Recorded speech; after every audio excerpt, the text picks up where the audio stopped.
Bu, kami datang untuk menjemputmu.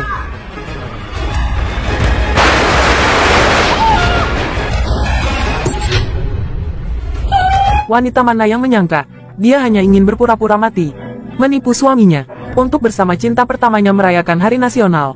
Siapa sangka suaminya mengetahui kebohongannya, dan langsung membawanya ke krematorium, membuat yang palsu menjadi nyata, membuatnya benar-benar. Cepat padamkan apinya, Jiang Yan masih di dalam, dia masih hidup. Putriku. Ini semua karena pria yang bereinkarnasi. Di kehidupan sebelumnya, wanita itu ingin kawin lari dengan cinta pertamanya. Jadi dia memalsukan surat kematiannya, meninggalkan utang puluhan miliar untuk suaminya.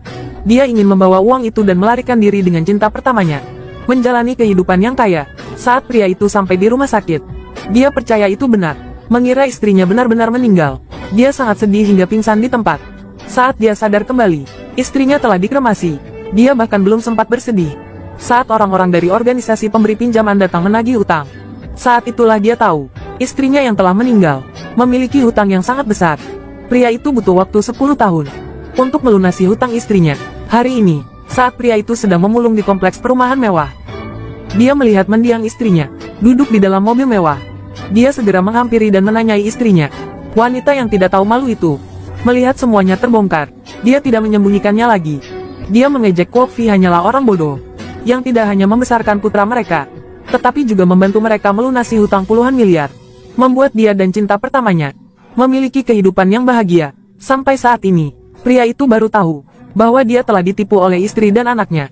Selama ini, dia ingin melawan mereka, tetapi dia ditangkap oleh rentenir. Kakinya dipatahkan, organnya diambil. Dia lemah. Bagaimana dia bisa melawan cinta pertama istrinya? Hanya bisa pasrah dalam asap knalpot. Marah sia-sia, melihat semuanya terbongkar. Untuk menghindari masalah, pasangan jahat itu ingin melenyapkannya.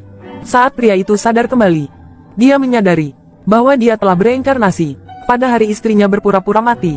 Tidak di luar dugaan, sahabat istrinya yang seorang perawat dengan cepat menelponnya, memberitahu dia bahwa istrinya menderita penyakit otak mendadak dan meninggal dunia. Mengingat apa yang telah dialaminya di kehidupan sebelumnya, dia memutuskan untuk berpura-pura, membuat istrinya segera masuk peti mati. Dan saat ini di rumah sakit, istrinya dan cinta pertamanya masih sangat bahagia, karena kehidupan bahagia yang akan datang. Sahabatnya ingin mendapatkan hadiah 500 juta dari wanita itu, dengan cepat membantunya memalsukan surat kematian, dan menyuntiknya dengan obat bius, agar terlihat lebih nyata. Tak lama kemudian, pria itu tiba di rumah sakit. Dia berpura-pura tidak percaya istrinya telah meninggal, berakting sedih ingin mati. Tepat saat sahabatnya mengira rencana mereka berjalan lancar, siapa sangka pria itu tiba-tiba menamparkan wajah istrinya berulang kali. Aku minta kamu bangun. Bangun. Aku sudah bilang jangan begadang. Aku sudah bilang untuk periksa kesehatan secara teratur. Kenapa kamu tidak mendengarkanku? Jika kamu pergi, bagaimana dengan putra kita? Bagaimana dengan ibu? Apa yang harus kulakukan? Aku, Kwok Fi. Hentikan. Biarkan Jiang Yan pergi dengan tenang. Surat kematiannya sudah ada. Hadapi kenyataan. Dengan surat kematian ini, maka kremasinya sepenuhnya legal. Jiang Yan, kamu benar-benar memiliki sahabat yang baik. Sahabatnya khawatir dia akan terus bertingkah berlebihan. Dia segera mengambil segelas air yang telah dicampur obat tidur, ingin membuatnya tertidur. Tetapi pria itu tahu ada yang salah dengan airnya. Jadi dia tidak akan meminum air yang diberikannya. Jadi dia berpura-pura mengenang istrinya, menuangkan air ke tanah, dan berbohong bahwa keinginan terbesar istrinya semasa hidupnya adalah setelah meninggal dia bisa mendonorkan semua organ tubuhnya untuk membantu lebih banyak orang hidup. Tanpa menunggu sahabatnya mencegah, dia segera menelepon pusat donor organ, meminta mereka untuk mengambil organnya. Hal ini membuat sahabatnya sangat khawatir, melihat dirinya tidak bisa menghentikan pria itu. Dia buru-buru menelepon Ibu Jiang Yan, menceritakan semuanya padanya. Setelah mengetahui hal itu, ibunya bergegas datang. Jangan didonorkan. Berhenti semuanya. Keluar. Minggir. Bu. Jiang Min. Pergi kamu. Kamu mau membunuh putriku. Hah? Bu, ibu bicara apa sih? Jiang Min sudah mati. Benar, dia sudah mati. Tapi kamu masih saja mengganggunya. Kamu bahkan mau memotong-motongnya. Apa bedanya ini dengan menghancurkan keluarga? Masih punya hati nurani tidak? Kamu itu pembunuh berdarah dingin. Binatang. Bu. Jangan panggil aku ibu. Aku tidak punya menantu sepertimu.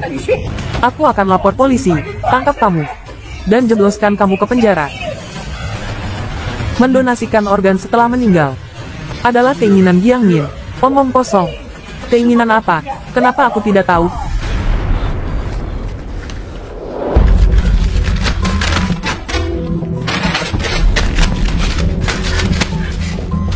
William, kamu itu orang macam apa? Kamu sendiri tahu, kan? Orang miskin sepertimu pantas dapat surat cinta dari Ngin Ngin. Kalau bukan karena dia kasihan sama kamu, membantumu memulai bisnis, sekarang kamu mungkin masih jadi kuli di mana? Kalian semua, keluar. Siapapun yang berani menyentuh putriku hari ini, aku tidak akan segan-segan. Bu, maafkan aku. Jangan marah. Bu, minum dulu. Ini. Minum dulu, biar reda marahnya.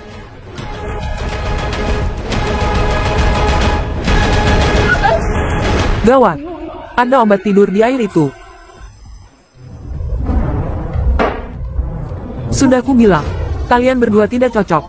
Sekarang kamu sudah membunuh putriku. Masih punya muka untuk berdiri di sini? Aku tidak akan pernah memaafkanmu. Sekarang, segera, pergi dari hadapanku. Tapi, Bu, tapi apa? Ibu. Li Kuyen, tolong. Sepertinya dia pingsan karena terlalu sedih. Bagaimana ini? Sekarang semuanya benar-benar di luar rencana. Cepat bawa dia ke rumah sakit. Bagaimana kalau dia tidak bisa bernapas?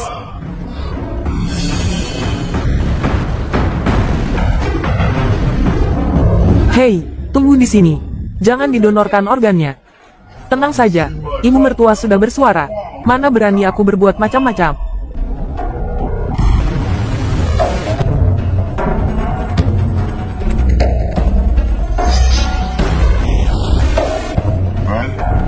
Rumah duka Vanto, kan? Cepat bawa jenazahnya. Jiang Min, aku tahu kamu belum mati. Aku sudah lama tahu. Aku juga tahu, Lam Fan Hao bukan anak kandungku. Jangan takut, sebenarnya, aku tidak membencimu. Meskipun kamu telah mencelakaiku, membuatku menanggung hutang miliaran, mengambil uangku, dan melarikan diri dengan pria itu. Membuat kakiku patah, membuat ginjalku diambil, dan akhirnya menabrakku dengan mobil. Membunuhku untuk membungkamku. Aku tidak menyalahkanmu, sungguh. Jadi, aku memutuskan untuk mengabulkan keinginanmu. Bermain drama harus totalitas. Kamu suka pura-pura mati.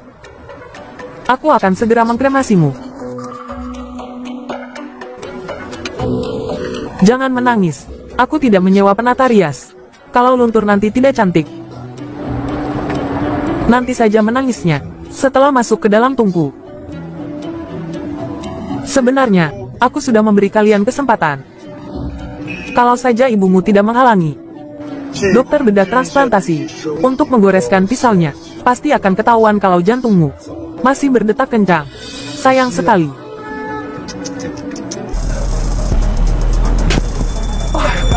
Cepat angkat teleponnya. William, bagaimana ini? Kalau Jiang Min benar-benar dikremasi, bagaimana aku mendapatkan 500 jutanya? Lihat teman baikmu itu panik sekali. Tapi, aku sedang berduka karena kehilangan istri. Tidak mood mengangkat telepon. Wajar, kan? Pak, tolong cepat sedikit. Ibu mertuaku mengejar dari belakang.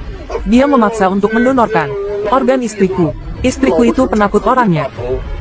Kalau disayat pisau, pasti dia tidak akan tahan. Baiklah.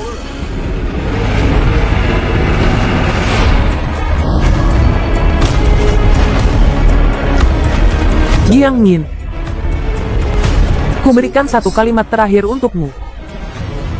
Jangan pernah menindas orang jujur. Sudah kuatur. 2 jam lagi bisa dikremasi. 2 jam. Obatnya bisa keburu habis efeknya. Bisa tolong lewat jalur VIP saja? Aku ingin segera mengantar istriku. Aku ingin dia segera beristirahat dengan tenang.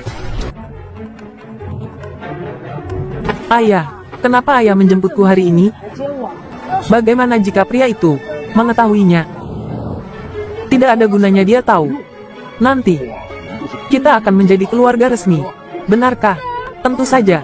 Ikut ayah ke krematorium. Jemput ibumu.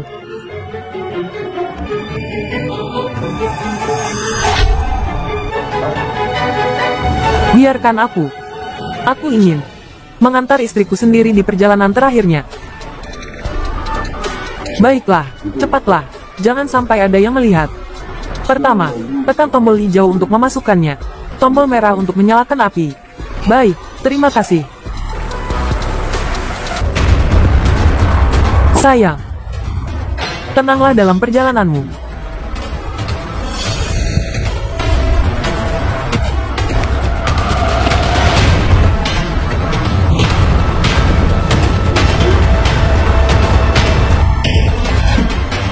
Hentikan. Hentikan. Pergi kalian semua. Ada apa? Aku masih ingin bicara dengan Giang Yin. Beberapa patah kata. Tunggu sebentar. Pergi. Berani-beraninya kau membohongiku, dan membawa Min Min ke krematorium sendirian. Apa yang ingin kau lakukan? Bu, tiba-tiba ibu pingsan. Aku takut tubuhnya akan bau. Cepat ambil. Petugas pemakaman sudah datang. Pergi sekarang. Pembunuh yang sudah membunuh putriku. Kau tidak pantas berada di sini. Tempat kremasi. Aku ingin mengantar putriku sendiri. Dia adalah suamimu. Kenapa kau tidak pantas? Bagaimanapun juga, kau tidak boleh berada di sini. Jika tidak, putriku tidak akan bisa bereinkarnasi. Pergi sekarang. Kalian semua sedang apa? Jika ingin bertengkar, pulanglah. Rumah duka bukanlah tempat untuk membuat keributan. Masih ada antrian di belakang. Minggir semuanya. Kau. Bu. Kalian membuat keributan seperti ini. Itu akan membuat Giang Yin tidak tenang. Sudah kubilang pergi. Kau tidak dengar? Lem Kukvi, keluarlah. Bibi sudah bilang, kau dan dia tidak cocok. Hal ini, percaya saja. Aku percaya Kak Giang Yin tidak akan menyalahkanmu. Bu. Kuyen, kalian tidak tega mengkremasi Giang Yin. Kalau begitu biarkan aku yang menjadi orang jahat. Cepat keluar, penjaga. Cepat seret dia keluar. Seret keluar. Bu, kami datang untuk menjemputmu.